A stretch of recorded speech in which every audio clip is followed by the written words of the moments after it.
Okay, good morning, magandang araw sa ating lahat. Dito tayo sa office ngayon at meron tayong i-evaluate dito at pag-aaralan na isang unit.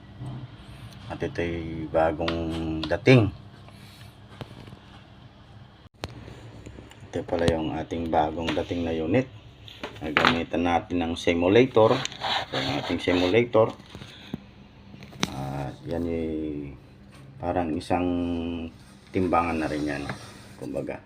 Ito yung ating kakalikutin para meron tayong pang supply sa ating mga customer.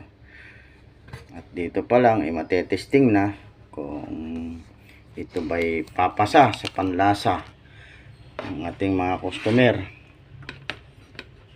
para pag-aralan natin bagong mga unit. Ito nga yung ating unit, testing natin ito. Na-testing na rin ito ng ating mga kasama, pero hindi ko alam kung na-check na rin nila kung paano i-calibrate ito. Pag pinihit natin ito yung tinatawag natin simulator.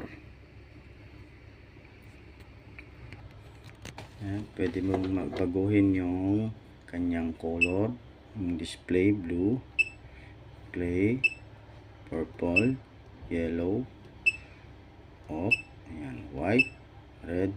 Ito gawin natin green or blue.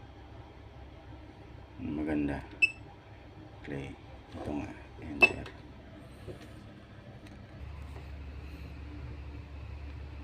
Okay, pag gana natin, napalitan natin ang capacity, then kinalibrate natin. So hanggang 60 tons ito, 56,000, pero ang capacity niya ay 60.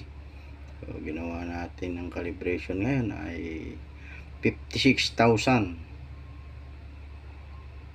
Ito ay naka by 1 kilo, kaya naman siya. Yan, by 1 kilo siya.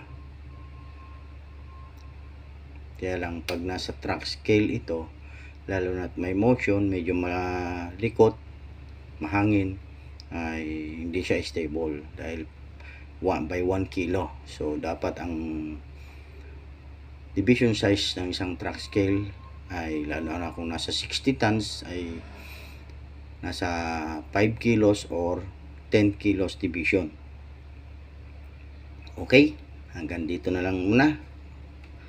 Maraming salamat sa inyong mga panonood.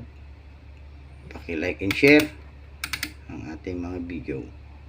Maraming salamat.